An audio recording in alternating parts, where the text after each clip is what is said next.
Oh, where do we even start in a video like this when we're just doing a giant console and it's it's a mess. The console's in a mess position. The fix is, who knows if it's even going to work. But guys, this is the Odyssey 2. It's a microprocessor. Yes, it's a video game system that saw a lot of usage. This particular one, obviously, and we're going to go over why. But guess what, guys? It doesn't work. That's why we're here. It doesn't work. What's wrong with it? Okay, so this particular Odyssey 2, something's in there, but it's not too heavy. Now this model is the one that has the attached controller. So we had some cutouts here where you could have additional controllers. This one has the attached controller. They would go here and here if they weren't. Instead, here's our controller here. But look at this lip, almost like it's been opened before. Doesn't bode well. This is where the power cord goes. This is what would be your signal out, but we'll talk about that. But look at that, exposed wiring. But then we also have some exposed wiring in here. And then look, we have a lot of tape. So let me pull up to the controller, which is the joystick, which something's going wrong in here. And guess what? Here's our friend tape. And we have exposed inner wires, but I don't see anything metal. And it looks like it just broke where the stress relief is. So we're going to have to fix this. But remember, this is wired in. Sounds like a maraca. Now, this console natively has the RGB inside of it, the composite video. It has an internal RF modulator. This RF modulator goes out to this. Does this look like a coaxial that would be on your TV? No, because there's a box unit. Let's get rid of this, and we're going to get into even more that's wrong. There's nothing right about this. Don't worry. We're going to go over everything. And this is going to be a big journey. We have a lot to fix and then hopefully modify at the end. The nice thing about this console is it's easily modifiable. So that would come into this. Hey, what is this? It's a shell, right? Because guess how that is? Like this. I know you can't. We'll talk about this piece, but this piece is almost always broken here, and that would be an easy fix if that's all that was wrong. But for this video, we're just going to pop it in here so we would see. So, okay. Look at how this is not like the Atari that you had video and audio and power all coming to one and then it goes. No, this is just to split the signal. So the thought was, okay, this is coming in RF. So it comes out from the console and it comes into here. Boom. Then if your TV at the time had an antenna, because this is older, right? A lot of people didn't have cable. They were getting over the air. The antennas were popular. That would be using that jack, and they didn't want you to have to switch. So their thought was, we'll have this switch box. So that's why it says connect to your external antenna. So your external antenna would, you'd come under with like the spades underneath this, and you tighten these down, and then this would run up to the TV. And then when you wanted to play a game, their switch was here, and you would be using this as your input selector. Hey, we want to use TV, but aka the external antenna, because that's your normal source, or we want the video and audio to come from the Odyssey 2. Okay, so that's all that this was a switch box for the RF modulator that's inside the console. Now, this isn't the only console to have an RF modulator, which is interesting. If you remember, the original Nintendo had the yellow and white on it, and then after that they went to like their AV cord, starting with Super Nintendo, and it was the same breakout cord for Super Nintendo, Nintendo 64, and GameCube. Our first television did not have audio and video composite jacks in. It only had coaxial. This. So we had an N64, we had a Super Nintendo, we had a Sega Genesis. So they all had these things. Now there was no switch box on this, but it worked the same way. It's an RF switch, except it's an automatic switch. And this would go into, let's say, your TV, and it's your console, and then you would take your cable box or your antenna. They always called them antennas, but if you had cable that was using coaxial, it would come into here. But what if you had more systems? Yes, it was very common to see in the back of people's televisions a daisy chain of this goes to the TV, and it didn't matter the order, and then the Nintendo 64 one came into here, and then the Sega Genesis one went into that, and then at the back end was your cable or your antenna, and this was inside the TV. And then if you look, oh, doesn't this look familiar? Right, it's this basically RCA jack. That this was the only reason it was an RCA jack with coaxial was so it's a quick connection. That's the only reason why they did coax with RCA on the end. So we could use this, potentially, this cable cord, but it's not accurate since it says Nintendo, the RF switch. We could just open up the Odyssey, get rid of this, go right to the RF modulator. I believe it has RCA out. Plug this into it, and then plug coaxial into, I have the CRT TV there, and to be getting audio and video in RF on the TV, which is might be how we test to see if we get the Odyssey working, and then if it gets working long term, we would just do a composite video mod on it. It's really simple because, again, it has internally composite video going to the RF modulator, which is turning it into that coaxial cord. People have asked, how do I un-RF modulate? Do I demodulate the RF? What people had done is back in the day, they would use a VCR. You would go in RF into the VCR, and then you would come out composite video. There's more going wrong with this, but if you look at a lot of Odyssey listings, this piece here is normally always broken, which is interesting. I don't know why. It would, in theory, be, this is just a contact switch, right? Prongs here, fine. But this would just be, hey, let's strip down, put some wires, and you'll see people who will have a coaxial adapter. Although I noticed when looking at this thing that it actually has a cold solder joint. So as if we couldn't make it any worse. Look at that. See that piece moving? Now, I've seen people repair these who still want to use the console in RF mode, let's say, and the most typical repair, if you want to keep this switch box, as I go into the component, is to have something like this, a matching transformer, which is, again, what would have been here. But get rid of this, because some people have just put the box up here, and then you got this big box up here. Get rid of this, desolder it, cut these little heads off, so you just have exposed the raw wire, feed them through, solder them to there, and then when you put this whole box together,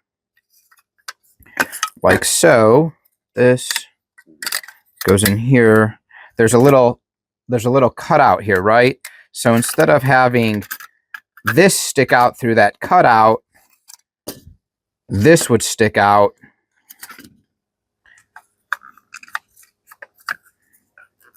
And the switch would still work, although who's going to be, tabbing back and forth? It would look like this. As we zoom in and out, and this is what you would have.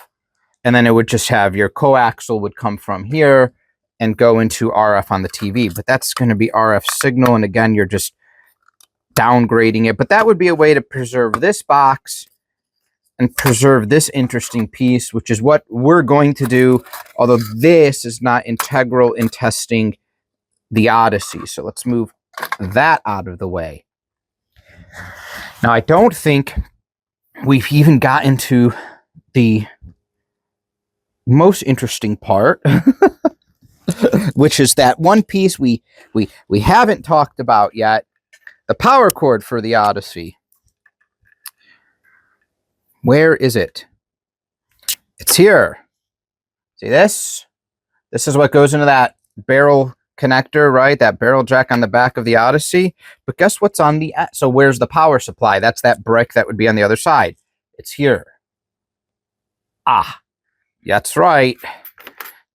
Remember that masking tape usage? Here is the power supply. Here is our power cord. Here is our transformer. Here is everything that's going to send this sucker. It's going to take our AC and convert it and send it over. Except it has seen better days. Why? Well, abracadabra. That's why. That's right. To just put the cherry on the sundae, this thing was obviously broken back in the day. The tab must have broke or whatever, but you could see that they had used tape. It's not very good to try to keep the power cord together. This was in the bag. I found this, and I found this. Oh, man. So how do you fix this if you're looking for the exact Odyssey power cord? Because you could just, if you just needed this head, let's say you needed this size, then you could just cut this and put this on another brick. And unfortunately, this is the side that doesn't have any of the stats on it. Now, I would like to just try to get this to work. It doesn't look like it would be too difficult, assuming these windings are good, because here is your spots with where these would connect. So this is pretty simple, but once you have touched this and you plug this into the wall, you're going to have electricity. So you could find a plastic box to cover all this. Yeah, what a mess. But I might just, for the sake of testing, wrap this sucker up with electrical tape and even get some readings, because I've seen some people post online on what this is supposed to run, and we could get a variable one that would work fine, and again, just cut the head. But I'd like to get some accurate readings, so that's probably what I'll do, is solder these wires back on, wrap this thing completely, cover it, insulate it with electrical tape, and shove my multimeter in here and get some readings of what this is supposed to be, but not use this because obviously it wouldn't be too safe. You probably would easily get electrocuted. So this is going to be the journey to fix this Odyssey. It's not going to be a great journey.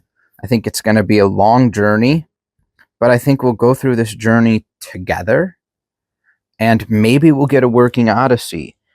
Does it even turn on? I have no idea, so I think we'll start with this power cord first, and then we'll at least see if we can turn the Odyssey on and what happens. Although what I'd like to test first is continuity within these windings. So to make sure, because this was exposed, there's only thin gauged wire. You can see it, the connecting basically this to this winding, and same thing this one to that. And so we are just going to want to check from these points to the points up here just to make sure everything's fine and we can actually use this piece before we, just as that initial test. And I think that would be part one, is, restoring this power cord. This is just going to be a long video. So we're going to put the multimeter into continuity with active audible tone. Okay, so we're going to connect one end here and one end here. Okay, nothing. That's great, but it could be the bottom one. So let's see what we get. Good. Good. And by good, I mean not good. Let's come down here. Interesting. Wow, we don't get any continuity at all. Even with resistance, we should get something. Unless the line is snapped, you would figure you would get something, which does not. Already, it's not boding well. Take this front cover off. So we have, come here. See the best way to get this guy on camera. Let's go like this and let's zoom out a little bit. Maybe we'll flip it on its side. It won't sit flush, so who knows. Okay, let's try. Well, do we get, I mean, will it even read from here to here? Yeah, might not. Oh. Okay, so we even have some trouble. I mean, this is heavily oxidized and it is dirty, but if we come to the end,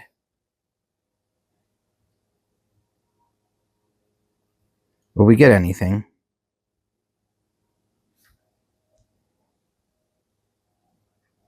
We're going to get absolutely nothing.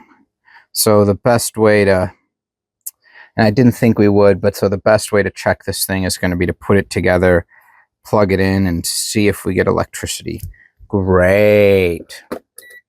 Because then we can just check the voltage coming out of it. Oh, man. Okay, let's turn up the soldering iron. Now, let's really look at this piece then and I guess figure out how we'd want to attack this. So it looked like initially we have our frayed wiring that looks like it was soldered but then crimped inside these connections, and then these connections are pinched in here. Of course they are. Can these come out? Because is this something we can recrimp? Are these soldered in there? Nothing about this is going to be easy. Well, when I went to check the connection, the crimped pieces just snapped right off. So let's just make it better. But maybe we can, I mean, this we can easily cut, solder some fresh tips before. Can we heat these up and maybe put some solder on here so we can connect on here? I don't know. I don't know. I don't know anything anymore. Let's see what happens if we apply some heat to this.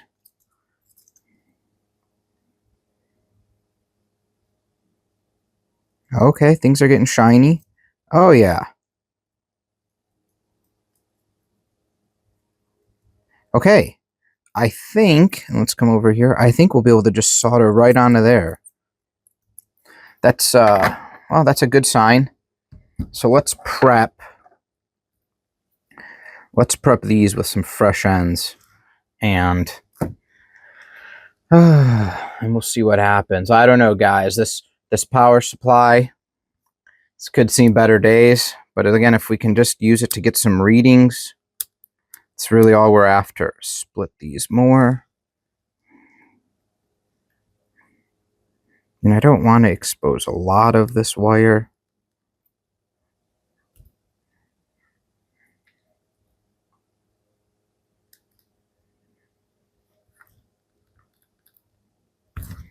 All right. What a journey this is going to be, huh? What a journey. So we're going to want to get solder inside these before we go to place it in there, just to get these easier to connect. And I think I want to use Mr. Grippy Hands to do this. Let's get him over here. Do one at a time. Very good. Very good. Very nice. Come here, grip this, put this, make sure we're in frame, zoom in. This is stuff everyone's seen before, but hey, let's show it again. We're just gonna heat up the wires, and they're copper, they're stranded. We're just gonna want to turn them silver, so that way when we go to solder them, it'll be a little bit easier. All right, there's one, and maybe even without gripping the second one. It should act just like a solder wick.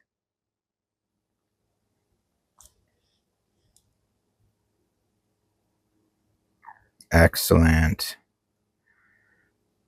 All right, we're not doing too bad, guys. we may actually get a working power supply, and you may see me just electrocute myself and die live on camera. Who knows? So now we're gonna, but at least, I mean, this hasn't been plugged into electricity in years, I'm hoping. So these tips look non-polarized. One's not bigger than the other. Who would have known which one goes here? Does it even matter? I don't know. Isn't that the best answer to give when you're working with electricity? I wonder if it matters where we connect each one. It probably does. And there's probably a way to find out. I don't know what it is, so I'm not going to do it, but there probably is one. What is like a good way I can work on this? These tips here.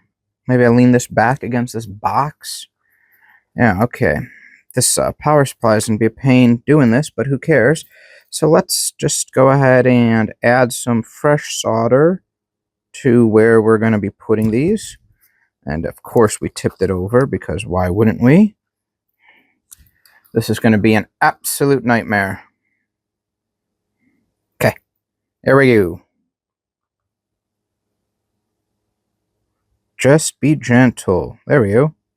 That wasn't too bad. And that solder stuck up there really nice. Okay. Well, I think that part looks good at least. We're getting there. Will it work? Will it blow up? That's what we don't know. That's what we're going to be finding out, guys. Now, what is the best way to connect this when we want to later on electrical tape it? Down like this, maybe? And put these on like this. That way they'll be bent. That way when we electrical tape... Ooh, maybe from the outside like that? Yeah, probably from the outside. Okay. So let's turn this to be like this. Guys, do as I say, not as I do. That's probably what we're going to go by with this one. And this is just the biggest pain in the butt to show, but we'll see what happens. I mean, what's the worst that can happen, really? Electrocution? Death? Now that I'm thinking about it, it's getting kind of bad.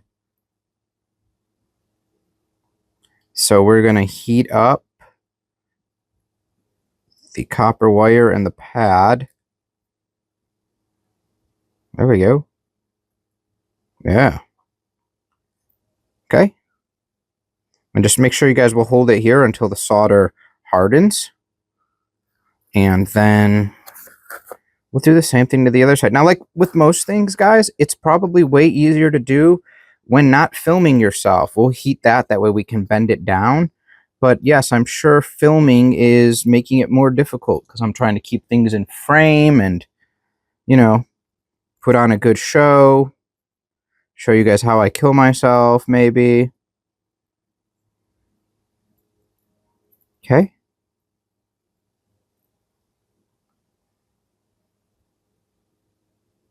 That is hot. Whew. All right. Well, we have pretty good looking connection, other than we've soldered this wire so it's straight when we really want it to be bent so we can bend it down. But we'll just heat this wire up. We don't want to desolder, but we do want to heat the solder that's right where the iron is so we can bend this wire back. Just like we're doing. Yes. Yeah, perfect. Perfect. Boom. Okay, and we'll do the same thing to the other side. Move this over. So just heat the back of it.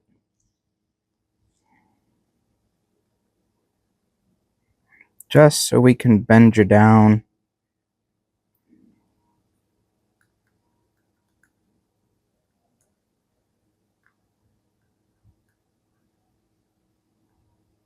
Okay. Wow. Oh, man. Here's our front plate.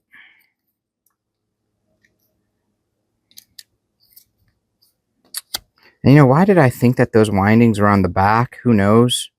In hindsight, they're on the bottom. I guess that's fine because we'll just do something like this. We'll just tape it kind of all like that. Who knows? Let's get some electrical tape. This is going to be a riveting part 1. The journey to repair a just destroyed Odyssey 2 with everything wrong with it. Well, so I guess the first one I'm going to do is going to be to hold this cover on. We're going to just be taping. I know, exhilarating.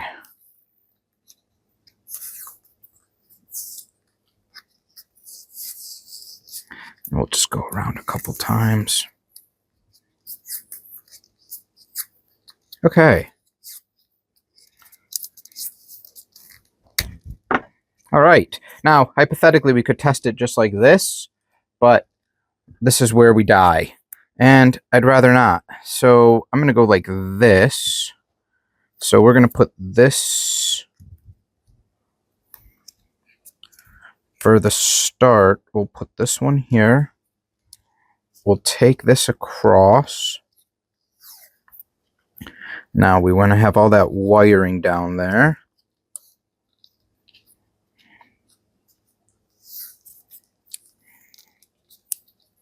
Okay, sweet. Let's now start covering up all of our exposed components.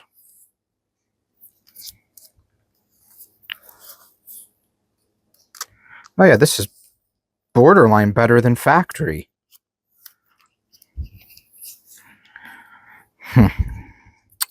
So maybe we should leave in the comments now. Is this going to work?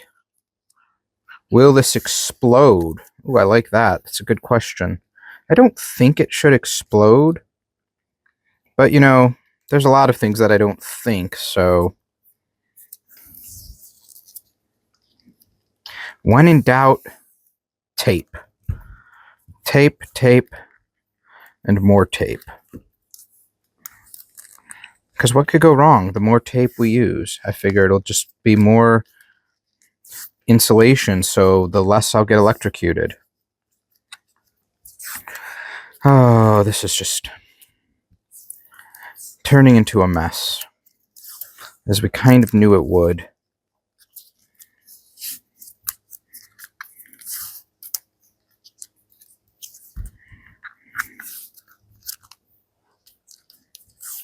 And by we, I mean I.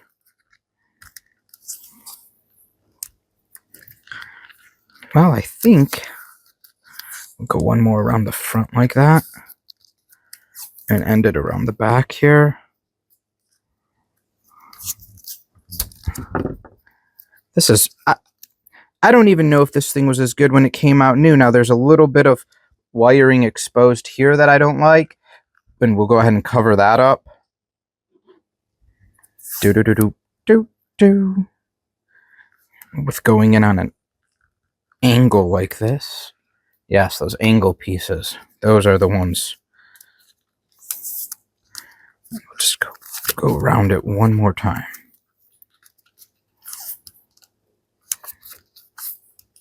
Okay. Here we go. Look at that. Look at that. Will it even work? Don't know. We're going to measure voltage before we plug this in. Let's go ahead and clamp onto there. And then we'll clamp onto the probe. Very nice. And we'll go ahead and... Oh man, guys, the moment of truth is coming up. Luckily, it's going to go into a surge protector, so who knows. Bring this guy out here. We're going to go ahead and plug that inside. So we are all wired up with the multimeter on voltage DC. And we're going to plug this into a surge protector. Will it pop the outlet? Will it spark? Will there be a fire? I feel like there's so many reasons why I shouldn't be doing something like this. And yet here I am doing it. Now, let's actually let's do like an extension cord to me. Okay. This is going in here. This is well insulated multiple times with electrical tape, so I should have no fear doing this. We're monitoring it. See what happens when we plug this sucker in. All right, it's plugged in. Let's leave it over here. And let's see what's going on.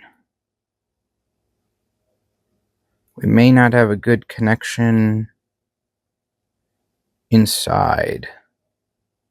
What are we getting here? Okay. Wait, is this just, is this just passing AC?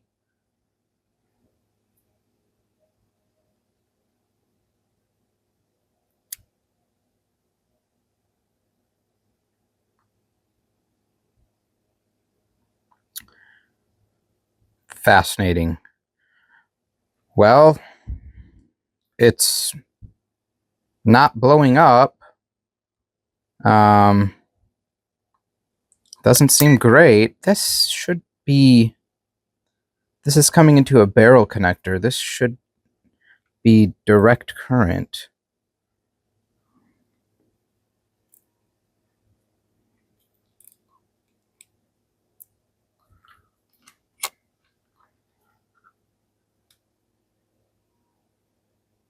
And this whole inner piece, huh?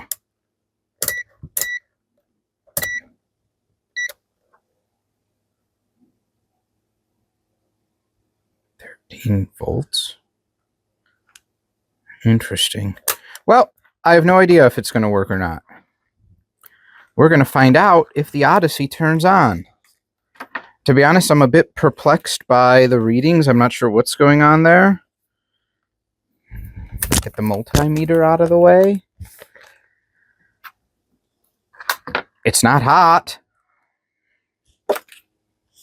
And if we put this Odyssey in and it turns on, does it even have a, but does it have a, how will I know if it turns on? Does it have a power light? Ooh, and you know what? It has exposed wiring on this. I forgot for the video out. You know, let's just unplug this. And why don't we try that power cord when we fix this, the Odyssey itself? Well, that's part one on our journey, guys. We put together a power cord. Who the heck knows if it's working or not? Hopefully you guys will come back for part two. We'll fix the splitter for the antenna and the Odyssey, and then maybe we'll take a look at inside the Odyssey. All right, take care, everyone. Oh.